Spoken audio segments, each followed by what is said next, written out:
దేవదానవుల క్షీరసాగర మథనములో శ్రీ మహావిష్ణువు కూర్మ రూపంలో అవతరించాడు. ఆ అవతారానికి చెందిన అరుదైన క్షేత్రమే శ్రీకూర్మం. స్వామివారి పేరు మీదే ఈ గ్రామం ఏర్పడింది. బ్రహ్మ ప్రతిష్ఠించిన పంచలింగ క్షేత్రంగా కూడా ఈ ఆలయం ప్రసిద్ధి చెందింది. అంతేకాదు మరెన్నో విశిష్టతలు, మహిమలు గల ఈ దివ్యక్షేత్రంలో సాక్షాత్తు శ్రీ మహావిష్ణువే కొలువై అనుగ్రహిస్తున్నాడని భక్తులు విశ్వసిస్తారు. అంతటి మహిమాన్విత శ్రీకూర్మం క్షేత్రాన్ని నేటి తీర్థయాత్రలో కనులారా దర్శించుకుందాం రండి.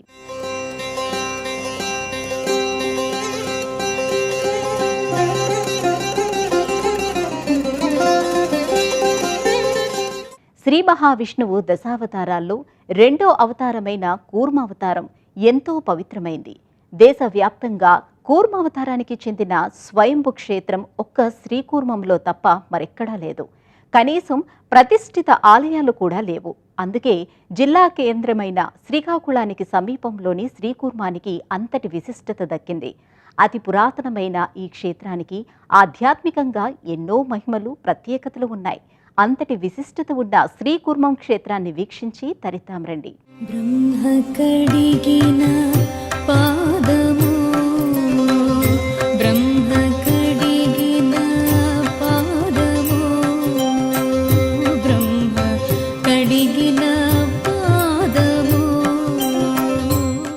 విశ్వశక్తి ధారాపాతంగా భక్తులకందే అపూర్వ క్షేత్రం శ్రీకూర్మం. జిల్లా కేంద్రమైన శ్రీకాకుళం పట్టణానికి 15 కిలోమీటర్ల దూరంలో గార మండలంలో శ్రీకూర్మం అను ఈ దివ్యధామం అనునిత్యం భక్తుల సందడితో, భక్తిభావాత్మకంగా, ఆధ్యాత్మిక వాతావరణంతో అలరారుతోంది.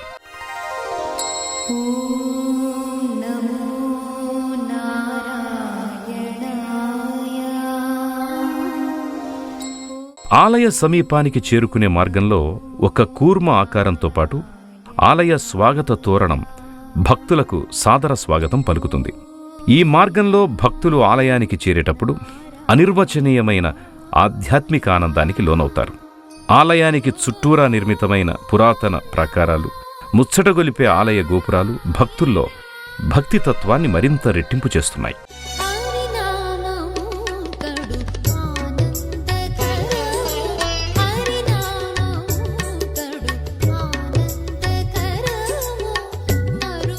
ఆలయ ప్రధాన రాజగోపురం నుండి శ్రీ కూర్మనాథస్వామి ప్రాంగణంలోకి అడుగుపెట్టగానే భక్తులకు ప్రశాంత చిత్తం ఏర్పడుతుంది. దాంతో భక్తులకు మానసిక చాంచల్యం వీడిపోతుంది.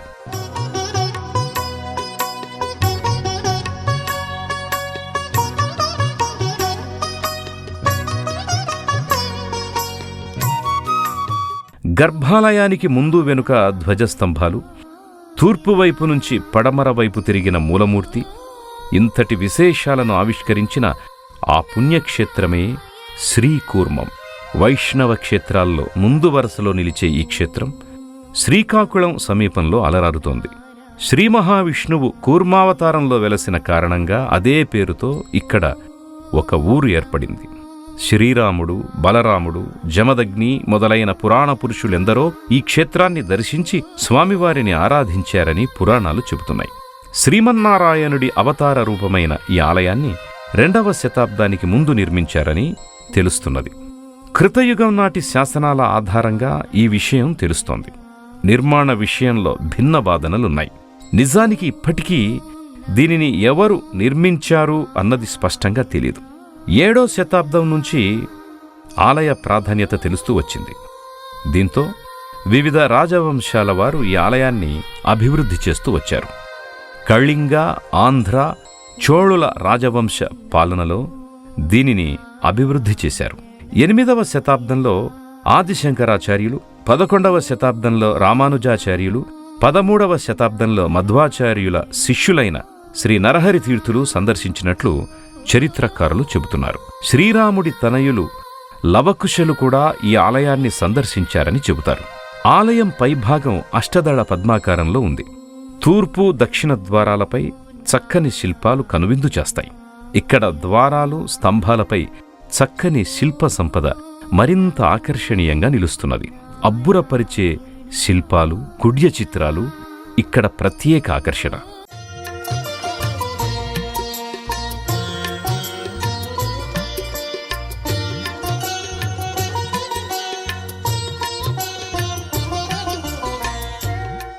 శ్రీకూర్మ క్షేత్రం పంచలింగారాధ్య క్షేత్రం. కర్పూరేశ్వరుడు, హటకేశ్వరుడు, కోటీశ్వరుడు, సుందరేశ్వరుడు, సిద్ధేశ్వరుడు క్షేత్రపాలకులుగా ఉన్న క్షేత్రమిది. శ్రీకూర్మ క్షేత్ర ముఖద్వారాన భైరవుడు, ఆలయ ప్రాకారాన అష్టదిక్పాలురు క్షేత్రపాలకులై స్వామివారిని సేవిస్తుంటారు. అజంతా ఎల్లోరా గుహల మాదిరిగా శతాబ్దాల అరుదైన కుడ్య చిత్రాలతో ఉన్న దేవాలయాల్లో శ్రీకూర్మం ఒకటి. ఇక్కడ సుమారు 108 వరకు రాతి స్తంభాలున్నాయి. ఇవి ఒకదానితో ఒకటి పోలి ఉండవు. బ్రహ్మ కడిగిన పాదము, బ్రహ్మ కడిగిన పాదము, బ్రహ్మ కడిగిన పాదము. పురాణాల ప్రకారం చూస్తే దేవదానవులు మందర పర్వతాన్ని కవ్వంగా చేసుకుని అమృతం కోసం క్షీరసాగరాన్ని మదించారు. ఆ పర్వతం పాలసముద్రములో మునిగిపోకుండా ఉండటం కోసం దేవతలు శ్రీ మహావిష్ణువుని ప్రార్థించారు. దాంతో విష్ణువు కూర్మావతారం ఎత్తి మందర పర్వతానికి ఆధారంగా నిలిచాడు. ఈ నేపథ్యంలో దేవతలు అమృతాన్ని పొందారు. దానికి కృతజ్ఞతగా కూర్మస్వరూపుడిని బ్రహ్మదేవుడే స్వయంగా శ్రీకూర్మంలో ప్రతిష్ఠించాడని పద్మపురాణం చెప్తోంది. బ్రహ్మాండ పురాణాల ద్వారా తెలుస్తోంది. అంతటి క్షేత్ర మహిమ కలిగిన ఆలయానికి మరో స్థల పురాణం కూడా ప్రచారంలో ఉంది. కృతయుగంలో శ్రీకూర్మం ప్రాంతాన్ని శ్వేత చక్రవర్తి పరిపాలించాడు. ఆయన భార్య విష్ణుప్రియ మహావిష్ణు భక్తురాలు. ఈ క్షేత్రం ఇక్కడ ఆవిర్భవించడానికి కారకులు శ్వేత చక్రవర్తి, విష్ణుప్రియ అనే వైష్ణవ భక్తులని పురాణాలు చెబుతున్నాయి. వంశోద్ధారకుడి కోసం విష్ణుప్రియ ఏకాదశి వ్రతం చేస్తుండగా ఆమెపై వ్యామోహంతో శ్వేత చక్రవర్తి కూడా ఆ ప్రదేశానికి బయలుదేరాడు. విషయాన్ని గ్రహించిన విష్ణుప్రియ తన వ్రతభంగం కాకుండా చూడమని స్వామివారిని ప్రార్థించింది. దాంతో స్వామి ఆ దంపతుల మధ్య ఒక నదిని సృష్టించాడు. వంశాంకురం కోసం జరుగుతున్న వ్రతాన్ని పూర్తి చేయించడం కోసం ఏర్పడిన నది కనుక ఇది వంశోద్ధారక నదిగా పిలవబడి కాలక్రమంలో వంశధారగా స్థిరపడింది. ఆ తరువాత ఈ దంపతుల భక్తికి మెచ్చిన నారదుడు వీరిని ఒక పవిత్రమైన ప్రదేశానికి తీసుకువెళ్ళాడు. నారద మహర్షి కారణంగా అక్కడ వారికి కూర్మనాథస్వామి దర్శన భాగ్యం లభించింది. ఆ దంపతులు కూర్మనాథస్వామికి అక్కడ ప్రాణప్రతిష్ఠ చేసిన చాలా కాలానికి ఒక భిల్లు జాతికి చెందిన యువకుడు స్వామిని ఆరాధించడం మొదలుపెట్టాడు. గర్భాలయంలోని స్వామిని దర్శించుకోవడానికి ఆలయంలోకి అడుగుపెట్టిన అతన్ని అక్కడి వారు అడ్డుకొని అతడికి ఆలయ ప్రవేశం లేదని బయటకు గెంటేశారు. దాంతో ఆ యువకుడు తన దురదృష్టానికి చింతిస్తూ గర్భాలయం వెనుక భాగానికి వెళ్లి ఆ గోడకు తల కొట్టుకోవడం మొదలుపెట్టాడు. దాంతో కరిగిపోయిన స్వామివారు తూర్పు వైపు నుంచి పడమర వైపుకి తిరిగారు. కంగారు పడిపోయిన పూజారులు తమ తప్పు తెలుసుకొని అతన్ని ఆలయంలోకి తీసుకొచ్చారు. అయితే పడమర వైపుకు తిరిగిన స్వామి విగ్రహం అలాగే ఉండిపోవడంతో ఆ వైపున కూడా ధ్వజస్తంభ ప్రతిష్టాపన చేశారు. అలా ప్రత్యేకతను ప్రాధాన్యతను సంతరించుకున్న ఈ క్షేత్రం దర్శనం మాత్రం చేతనే భక్తులకు ముక్తిని ప్రసాదిస్తుందని స్థల పురాణం చెబుతోంది. నారాయణాచ్యుతానంద గోవింద హరి సారముగ నీకునే శరణంటిని. నారాయణాచ్యుతానంద గోవింద హరి సారముగ నీకునే శరణంటిని. సారముగ నీకునే శరణంటిని. శ్రీకూర్మనాథస్వామి స్వయం వ్యక్తమూర్తి అని, ఈ దేవుని కంఠంలో ఉన్న సాలగ్రామ మాలికలతో పాటు శ్రీ మహావిష్ణువు కూర్మాకృతి పొందాడని భక్తుల విశ్వాసం. స్వామివారిని భక్తితో ఆరాధిస్తే సమస్త పాపాలు తొలగి పునర్జన్మ ఉండదనే నమ్మకం. అలాగే ఈ క్షేత్ర దర్శనముతో అమరావతి, కాశీ పుణ్యక్షేత్రాలకు యాత్ర చేసినంత ఫలితం దక్కుతుందంటారు. ఎంతో పౌరాణిక వైశిష్ట్యం ఉన్న శ్రీకూర్మనాథ స్వామి వారిని నేత్రపర్వంగా దర్శించుకుందాం. కూర్మావతారం చ సంశ్రితం పాపనాశనం అని అగ్నిపురాణం చెబుతోంది. అనగా లోకహితం కోసం ఆ నారాయణుడు మత్స్య కూర్మాది అవతారాలను ధరించాడు. అలా అవతరించిన కూర్మావతారం గురించి వింటే పాపాలు నశిస్తాయి. ఇహ కళ్లతో ప్రత్యక్షంగా మూర్తిని తిలకిస్తే మరెంతో పుణ్యదాయకమని భక్తులు భావిస్తారు. ఓం నమో నారాయణాయ. ఓం నమో నారాయణాయ. నేరుగా గర్భగుడికి చేరుకున్న భక్తులకు అడుగెత్తున 5 అడుగుల పొడవు 4 అడుగుల వెడల్పు గల రాతిపీఠంపై కూర్మనాథస్వామి దర్శనమిస్తారు. 2.5 అడుగుల పొడవు, అడుగు ఎత్తులో మొదట తల, మధ్యలో శరీరం, చివరిగా పశ్చిమాభిముఖంగా తోకతో 3 భాగాలుగా శ్రీకూర్మ రూపం కనిపిస్తుంది. మధ్య తక్కువ ఎత్తులో శిరస్సు కలిపి ఒకటిగా కనిపిస్తాయి. చివర తాటిపండు పరిమాణంతో తోక వేరే శిలగా ఉంటుంది. విగ్రహమంతా దట్టంగా గంధపు పూతను పూసి అలంకరిస్తారు. గర్భగుడిలోకి భక్తులు నేరుగా వెళ్లడం వైష్ణవ సంప్రదాయానికి భిన్నమైన, ఇక్కడ మాత్రం నేరుగా గర్భగుడిలోనే స్వామిని భక్తులు దర్శించుకునే వీలు కల్పించారు. శ్రీమన్నారాయణ శ్రీమన్నారాయణ శ్రీమన్నారాయణ నీ శ్రీపాదమే శరణు. శ్రీకూర్మంలోని పాతాళ సిద్ధేశ్వరుణ్ణి దర్శించుకున్న తరువాతే శ్రీకూర్మనాథస్వామిని దర్శించుకోవాలి అంటారు. శ్రీకూర్మనాథస్వామి వారిని సేవిస్తే కుజ, రాహు, కేతుగ్రహాలతో పాటు నవగ్రహ దోషాలు పరిహరింపబడతాయని పండితులు చెబుతున్నారు. ప్రతిరోజు అభిషేకం నిర్వహించే విష్ణు దేవాలయాల్లో శ్రీకూర్మం దేవాలయం ఒకటిగా ప్రసిద్ధి చెందింది. శ్రీగురుభ్యో నమః.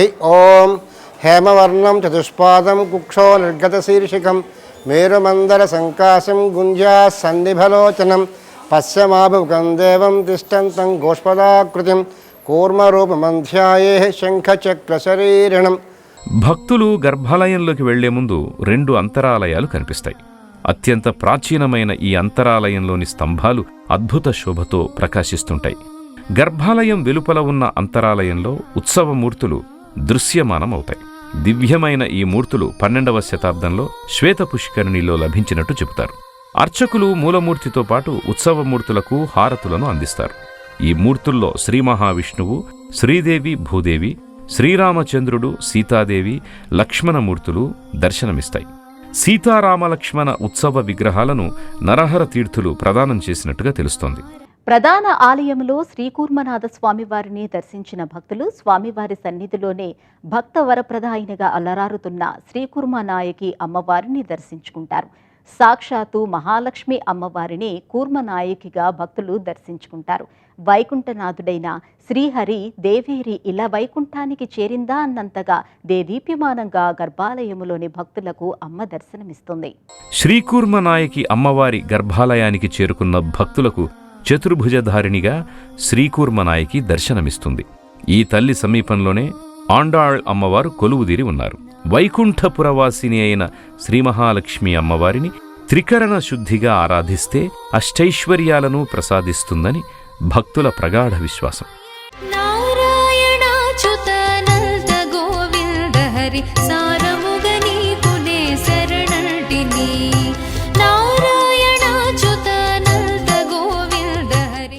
శ్రీకూర్మనాయకి అమ్మవారికి ప్రతిరోజు పూజాది కైంకర్యాలను ఘనంగా నిర్వహిస్తారు.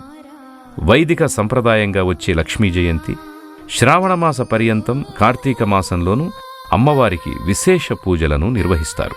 బ్రహ్మ కడిగిన పాదము, బ్రహ్మ కడిగిన పాదము, బ్రహ్మ కడిగిన పాదము.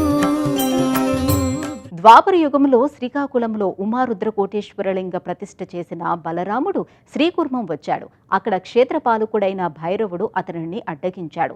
దాంతో అతడు భైరవునిపై ఆగ్రహంతో అతనిని గిరగిరా తిప్పి విసిరేశాడు. ఇది తెలిసిన కూర్మనాథ స్వామి బలరామునికి దర్శన భాగ్యాన్ని కలిగించాడు. అయినప్పటికీ తనకు జరిగిన అవమానాన్ని భరించలేక ఆగ్రహాగ్ని చల్లారని బలరాముడు కూర్మావతార ఆలయము భూమిపై మరెక్కడా ఉండకూడదని శపించాడు. అందువల్లే ప్రపంచంలోనే ఇది ఏకైక కూర్మనాథ స్వామి ఆలయంగా విరాజిల్లుతోంది. శ్రీకూర్మంలోని పుష్కరిణి అడుగు భాగం నీటితో కలిసిన మట్టి తెల్లగా తళతళలాడుతూ ఉండడం విశేషం. ఒక మహర్షికి శ్రీకృష్ణుడు గోపికలతో సహా వచ్చి ఈ పుష్కరిణిలో జలక్రీడలాడుతూ కనిపించాడట. అందువల్లే ఆ పుష్కరిణిలోని మట్టి తెల్లగా మారిందని చెబుతారు. దీనిని గోపీ చందనం అని కూడా అంటారు. ఈ మట్టితో తిరునామాలు దిద్దుకోవడం అత్యంత శుభప్రదమని భక్తుల విశ్వాసం. ఇది జరిగిన కొంతకాలం తర్వాత శ్వేత పుష్కరిణిని చూసి ఒక కోయరాజు విస్మయానికి గురైతే శ్వేతమహారాజు ఆ వృత్తాంతాన్ని వివరించాడు. ఎంతో సమ్మోహితుడైన కోయరాజు ఆ కోనేటికి గట్లు మెట్లు నిర్మించాడు. అతడు అక్కడికి పడమరగల సంపంగి మహర్షి ఆశ్రమంలో ఉండి స్వామిని ఆరాధించేవాడు. తనకు స్వామి ఎల్లప్పుడూ దర్శనమిస్తూ ఉండాలని కోరుకోవడంతో శ్రీకూర్మనాథుడు పడమటివైపు ముఖం తిప్పుకొని ఉండిపోయాడట. అందువల్లే ఈ ఆలయంలో శ్రీకూర్మనాథుని విగ్రహం పశ్చిమాభిముఖంగా దర్శనమిస్తుందని మరో కథనం. శ్రీకూర్మం నుండి వారణాసికి వెళ్లటానికి సొరంగ మార్గము ఉంది. ప్రస్తుతం దీన్ని మూసివేశారు. ఒకప్పుడు శ్రీకూర్మం నుండి వారణాసి, వారణాసి నుండి శ్రీకూర్మం క్షేత్రానికి ఈ సొరంగ మార్గం ద్వారా వచ్చేవారని ప్రతీతి. వారణాసి నుంచి గంగామాత ప్రతి మాఘశుద్ధ చవితి నాడు ఇక్కడికి వచ్చి శ్వేత పుష్కరిణిలో నివాసం ఉంటుందని భక్తులు విశ్వసిస్తారు. ఆ సమయంలో భక్తులు పవిత్ర పుష్కర స్నానాలు ఆచరిస్తారు. అంతేకాదు ఇక్కడ పితృకార్యాలు కూడా నిర్వహిస్తారు. ఇప్పటికీ శ్రాద్ధకర్మలకు ఇది దివ్యమైన క్షేత్రమని భక్తులు నమ్మకంగా కనిపిస్తుంది. పితృకార్యాలంటే ముందుగా గుర్తొచ్చేది కాశీ అయితే వారణాసితో సమానంగా ఈ క్షేత్రాన్ని భావిస్తారు. కాశీ వెళ్లలేని చాలామంది ఇక్కడే పితృకార్యాలు నిర్వహిస్తుంటారు. వారణాసి నుంచి గంగామాత ప్రతి మాఘశుద్ధ చవితినాడు ఇక్కడికి వచ్చి శ్వేతపుష్కరిణిలో నివాసముంటుందని చెబుతారు. తాము విడిచిన పాపాలను ఈ మాత ప్రక్షాళనం చేస్తుందని భక్తుల నమ్మకం. అంతటి పవిత్రమైన ఈ పుష్కరిణిలో పితృదేవతల అస్థికలు కలిపితే కొంతకాలానికి సాలగ్రామ శిలలుగా మారుతాయని ఇక్కడి వారి విశ్వాసం. అందుకే చాలామంది ఇక్కడ తమ పితృదేవతల అస్థికల్ని కలిపేందుకు వస్తుంటారు. శ్రీకూర్మనాథస్వామి క్షేత్రం క్రీస్తు శకం 2వ శతాబ్దం నాటికే ఇక్కడ ఉందని చారిత్రక ఆధారాల ద్వారా తెలుస్తోంది. ఈ ఆలయంలోని ప్రతి శిల్పం ఒక అపురూప కళాఖండంగా గోచరిస్తుంది. ఎంతో మంది రాజులు వేసిన శిలా శాసనాలు శిథిలమైపోకుండా ఇప్పటికీ ఇక్కడ లభిస్తాయి. ఇవి కళింగాంధ్ర చరిత్రకు అమూల్యాధారాలుగా నిలుస్తాయి. అద్భుతమైన వాస్తుకళతో ఆలయం అలరారుతూ ఉంటుంది. యుగాల నాటి శ్రీకూర్మనాథస్వామి సన్నిధానంలో పలు ఉపాలయాలు నెలకొని ఉన్నాయి. భక్తులు ఆ దేవతామూర్తులను సైతం భక్తి శ్రద్ధలతో దర్శించుకుంటారు. ఈ ఆలయానికి క్షేత్రపాలకుడిగా కాలభైరవుడు, రక్షకుడిగా హనుమంతుడు, పరివార దేవతలుగా వైష్ణవి దుర్గా, జమ్మూ కాశ్మీర్ ప్రాంతంలో గల వైష్ణోదేవి విగ్రహాన్ని పోలిన విగ్రహం దర్శనీయమవుతాయి. అమ్మవారి ఆలయానికి కుడివైపు నరసింహస్వామి వారి మందిరం నెలకొని ఉంది. ఈ మందిరానికి సమీపంలోనే భయాల కూర్మనాథస్వామి ప్రతిమ కొలువుదీరి ఉంది. ఈ మూర్తిని అర్చించిన భక్తుల సంకటాలను, భయాలను స్వామి తొలగిస్తాడని భక్తుల విశ్వాసం.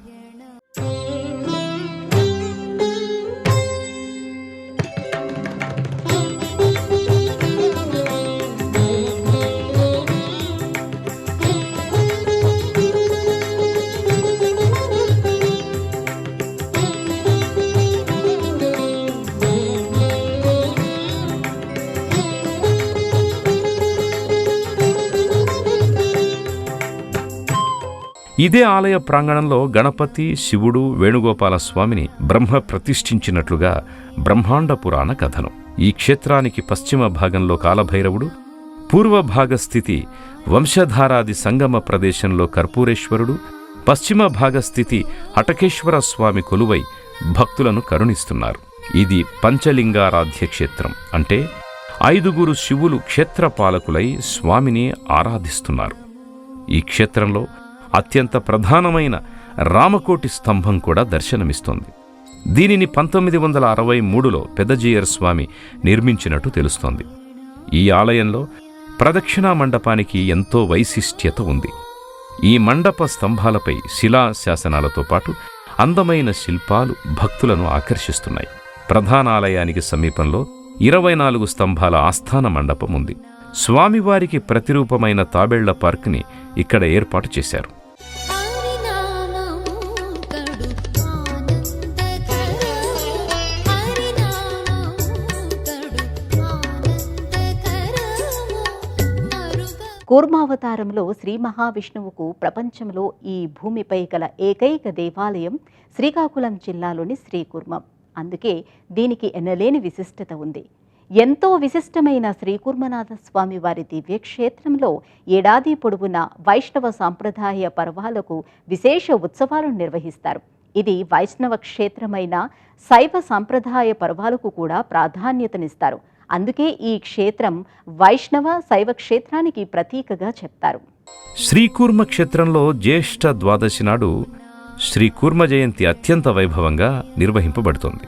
ఈ రోజున శ్రీకూర్మనాథుణ్ణి దర్శించుకున్న వారికి సకల పాపాలు హరింపవేయబడతాయని విశ్వాసం. అలాగే ప్రతి సంవత్సరం మార్చిలో హోలీ పున్నమి నాడు పెద్ద ఎత్తున ఈ ఆలయంలో ఉత్సవాలు జరుగుతాయి.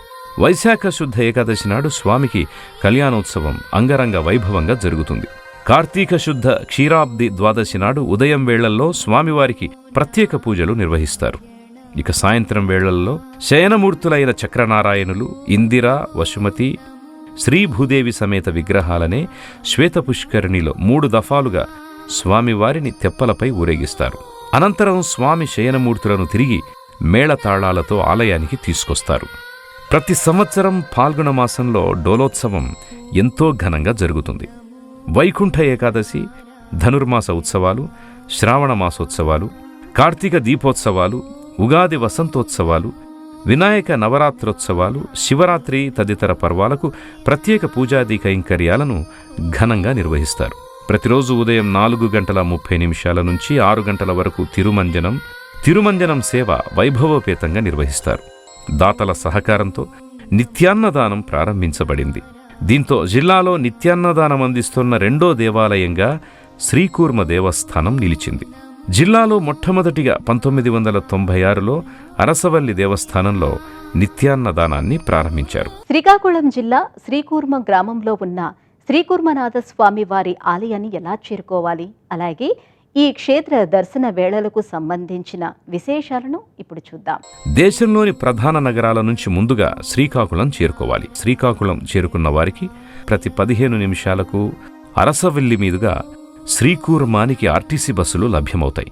శ్రీకాకుళం రైల్వే స్టేషన్కి చేరుకుంటే శ్రీకూర్మం కేవలం 12 కిలోమీటర్ల దూరం. అక్కడి నుంచి ప్రైవేటు వాహనాల ద్వారా శ్రీకూర్మం ఆలయానికి చేరుకోవచ్చు.